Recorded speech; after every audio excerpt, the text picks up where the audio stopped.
Hello, my name is Steve Simpson. I'm a Salesforce certified technical architect and architect instructor, and I'm here to share my architect insights. This is in my integration track, and this video is Beam Me Up Codey, Serialization and Deserialization, the Star Trek transporter of integrations. We're going to be talking about how data in one process, like Salesforce, can get transported over to another process, like let's say .NET or Azure, through serialization and deserialization and what that means. In this diagram, I'm demonstrating Salesforce on the left as the client, and it has its processing, its S objects, either in memory or stored. And it needs to make a call to Azure to send some data in to the request and to get data back in the response. And the way this mechanism is achieved in integrations is that the client will take the data and will serialize it. That's making it to a stream. You'll see my little transporter icon. It'll create it and create this stream of data that will be sent serialized over across the wire. Now, the wire being the internet. Now, this could be in the form of XML, JSON, a fixed structure, or binary. And on the other end, the other transporter will receive that data and it will deserialize it into structures that it's familiar with, work in its memory and do its processing. Once it's complete with the processing, then the server will take any response that needs to be sent back and it will re-serialize that. It'll serialize that data, send it across. It may not always be in the same format that came in the request.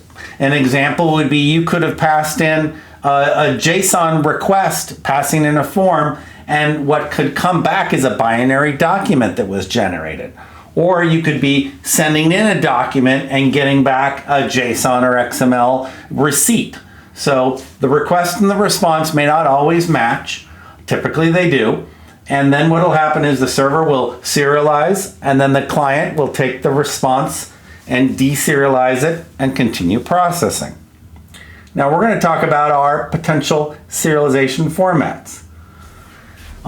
In legacy systems, when we were doing data between systems and putting the data like on tape, we would have fixed length formats. And I'm demonstrating Steve and then the 1, 2, 3, 4, 5 characters extra for the first 10 characters, Simpsons with padded spaces, and architect padded. So that's 30 characters. Now, if you had a large amount of these all in one big, set of data, file of data, it would be very fast to find a particular file based on its position. You could just hop every 30 characters and do your math. 100 records would be 3,000 in. And so you'd be able to quickly find particular fields and based on their position. The disadvantage of a fixed file format is once the format's designed, you can't add or change field lengths without, with existing data because they are predefined with those file lengths. If you needed to deal with fixed file formats, you'd be using an apex like string index of and string.substring. This is legacy and not used in modern data exchange.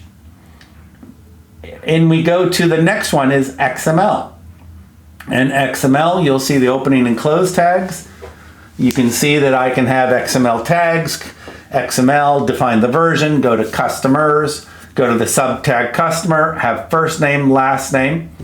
This the advantage is the definition can be expanded. You can add an additional field later, and you don't have to. You can still process older data. And two systems, one can have a newer format, the previous, an older format of the same definition. They can still have compatibility. This has been the industry standard across a number of technology stacks for a while. Now, when you do parsing, some disadvantages, some parsers can require that you to load the entire XML document into memory.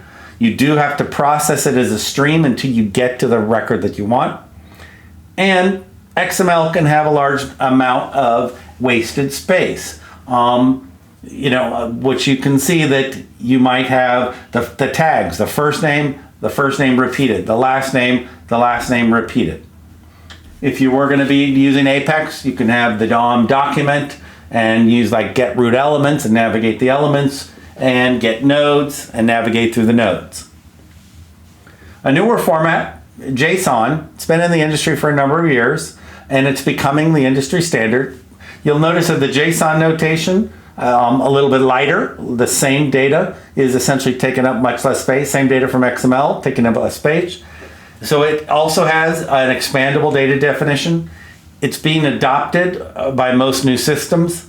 It's a smaller and lighter payload.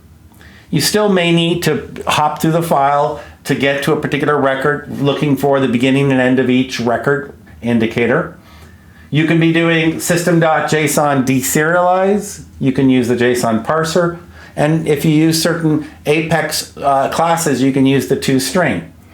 And so we're just seeing fixed length not really being used, XML used for SOAP web services, and still some high adoption.